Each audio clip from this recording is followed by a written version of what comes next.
What's going on, guys? Got another comic book haul video for you. Got 3 stacks of books here from some recent places that I've done some digging. So we'll get started here. This first stack is just 4 books from Peddler's Mall. I think this was the one in Elizabethtown, Kentucky. I went there 2 or 3 weeks ago and got a few books. These were all $3 a piece. So we'll get started here with Darkhawk 46. This is just one of the later issue Darkhawks. I'm going to get around to issue 50 or so. So I'm trying to get the whole volume. Darkhawk was the quintessential 90s character. So I'm trying to collect all those to get that run together. I never had, I think I collected maybe like the first 10 or so issues when they first came out.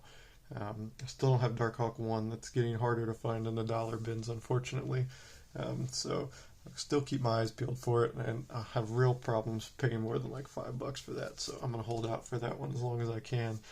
But some of these later issues, like 46, like anything in the 40s up through 50, those are a lot harder to find because the print run was low. And these go for, I think number 50 can go for like 40 or $50 as well. So keep your eyes open for those if you're a Darkhawk fan. Next, I got this Fathom, not sure, let's see, volume 4, issue 5, cover B.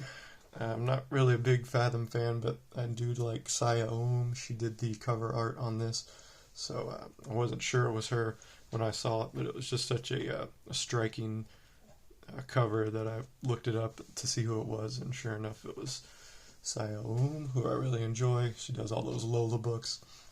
So I was happy to find this one for $3 as well. Next, we got this Just Imagine Comics and Stories number 2. This is an old, like, not fanzine because it's got creators in it and stuff, but it's black and white. This one's from 1982. It's a bit of an anthology book. I grabbed it because it's got, I think this might be either the first or very early cover art from Phil Foglio. He's a Magic the Gathering artist. That I really enjoyed when I started playing Magic back in the early 90s, and when I started getting back into comics I discovered that he did a lot of comic book art too, so whenever I see anything by him, he's got a very unique style. I grabbed that, and this is maybe first or very early comic book art for him. So the cover is from 1982, and then if you open it up, it's got the one of the stories for his characters, Buck Godot. Just really cool. He does all the pencils for this as well, so really happy to find that. I've never seen anything like this or seen this before in the wild, so I'm really happy to grab that. And then last book I got from the Peddler's Mall was this Mechanic. I guess it's issue number 1, probably just a one-shot, just a mid-90s Joe Chiodo book. I think this may be some of the only interior art he did during that time period. He was mostly a cover artist by that time, and he's got that real unique painted style that I really enjoy. So he did the interior art on this, the whole thing, so it's really cool. There's one picture I wanted to show. It's kind of a post-apocalyptic story, I guess. Some weird like monkey people. And then you got the Planet of the Apes homage there with the Frisch's Big Boy, so I thought that was really funny. And it's a pretty good sized book, maybe 40 or 50 pages, so really cool. I've never seen that before. There's when I was doing some research on this one, it looks like there's 2 different covers to this, so this is one of the covers. So if you see the other one, or you see this book in a different cover, that's why. Alright, so that'll do it for the Peddler's Mall. This next stack of books I got from a store out in Los Angeles. Went out there a few weeks ago, and I was able to do a little bit of digging at a store called, I think it was called a Comic Bug, a Comic Mint, something like that. Got these 2 turtle books for $5 each. This is volume 3, I believe. This is the Image, the first time they were at Image, maybe the only time they were at Image, the Eric Larson run. So I got number 5 and number 7, and those were each $5 each, so not too bad. And then the rest of these were all $3 each as well. The store didn't have a ton of stuff. They had mostly new books, but then they had maybe about 20 short boxes full of a collection that they'd recently bought. So that had older stuff in it. So I just went through all those, and that's where I found these. They had them priced for $3 a piece, or like the more you bought, the bigger the discount. But looks like I got about 7 or 8 books, so pretty cool. Got this Cloak and Dagger one shot. Just got this one because it's Mark Brooks. He does the cover and he does the interior art as well. So again, he does not do a lot of interior art anymore. He's mostly a cover artist. He did some interior art for some X-Men books that I'm trying to find, and then he did all the interior art for this Cloak and Dagger one shot too. He's got kind of that anime style, but it's not all anime. It's kind of an evolution of that. So I really enjoy his art. You can see him, some of the cool interior panels he did. So I've been looking for that for a while, so I was happy to find that. And got a Youngblood. This is volume 2, number 5. Just a fun homage cover that Liefeld is homaging himself from New Mutants 87. This is the cover B, I think, to this one. So I'd never seen this before, so I had to grab that. I enjoy the parody books. So I got this Spider-Femme versus Denim from the Spoof Comics run. So that's fun. This is the very first Dark Horse Presents. It's the first appearance of Concrete. He's on the back, and then this is another anthology book. So there's a few different stories in there, and the most notable of which is that first appearance of Concrete. So that was pretty cool. Got a Incredible Hulk 334. It's not a McFarlane cover, but he does do the pencils on the interior as well. See that? He's got that very McFarlane style. There he is. He draws monsters really well. So he didn't do the cover, like I said, but he did the interior art. So can't go wrong with that. There you go. Very McFarlane-y. Alright, and let's see, just a couple more here. Speaking of Magic the Gathering from Mr. Phil Folio, this is a Fallen Empires Magic the Gathering comic, and this one is still sealed, and it even has a pack of cards in there, so that's pretty cool.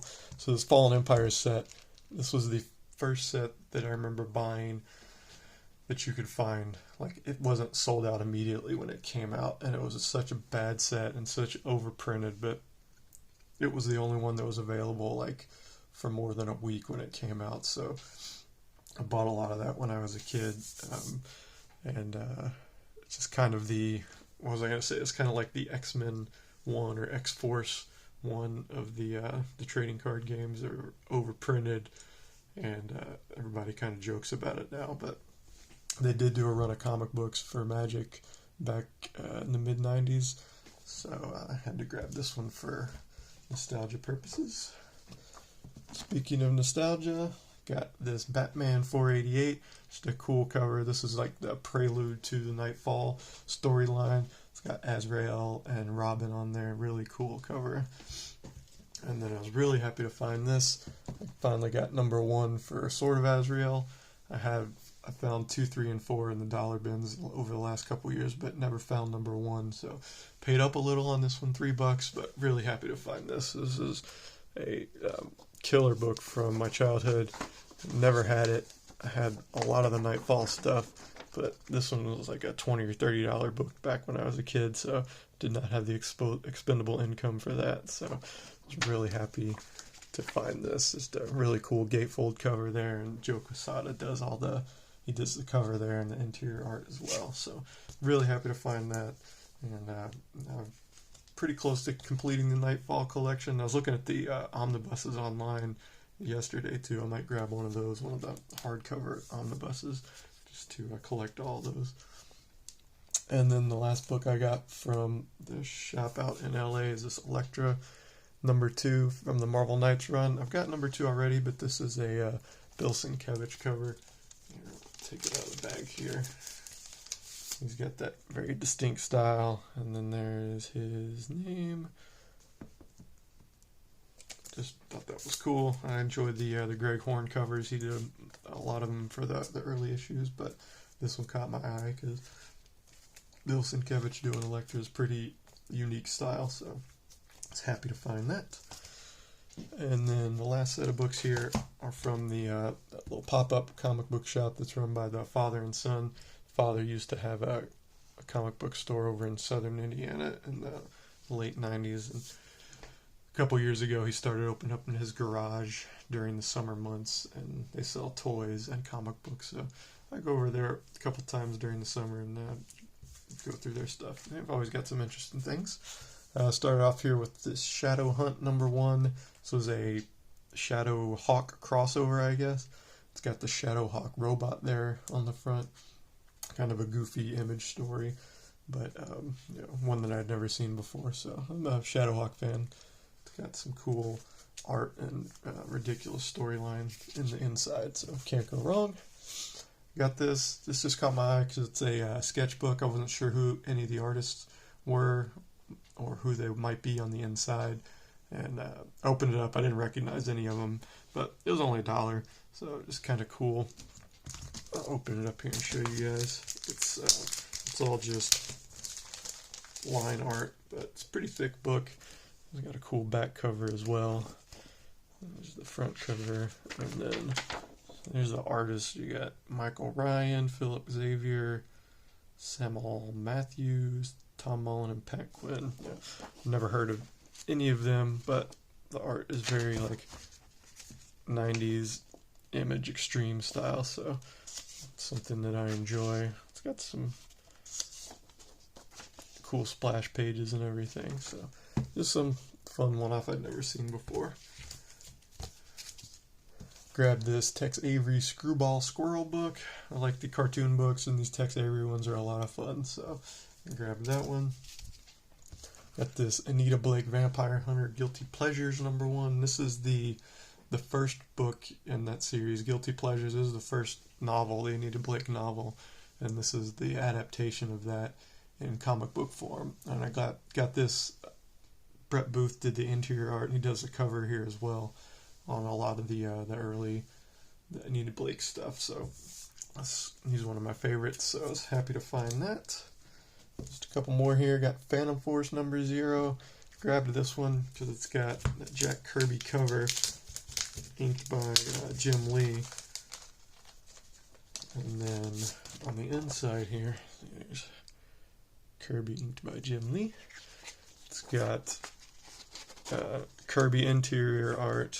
Let's see. Yeah, interior drawn by Jack Kirby. He's got about 5 pages, I guess. And then some of the inks. So the main stuff that he draws are these splash pages here at the end. Very Kirby style. So that's cool. Just kind of an introduction to the characters, it looks like. Yeah. There's Sensei. Probe. So, just cool stuff.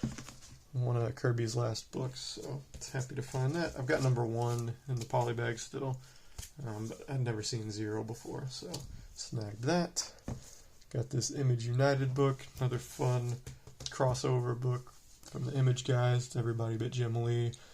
Everybody drawing their own characters on the inside, and this is the second print Rob Liefeld cover. So happy to find that. That was $3. And then the last book here is X-Men 2099 Oasis. This one was also $3. It's another square-bound book that I grabbed for the interior art. You can tell by the cover that it's a Hildebrandt Brothers cover. They have that very unique painted style as well. And then they do all the interior art as well. I was reading in the back, it said it was like over 130 paintings or something they had to do to create the comic, so that's super cool. Really love their art style. And one of them died a few years ago, but one of them's still around. But yeah, just super cool. Again, I don't know how much interior stuff they ever did. They certainly did a ton of covers, but it's just really fun to find some of their a book with where they did the interior art. So alright guys, that's going to do it. I'm recording and posting this on Mother's Day, so happy Mother's Day to everyone out there who is a mother, and tell your mother Happy Mother's Day and that you love her, because you probably don't do that enough. All right, talk to you later, guys. Bye.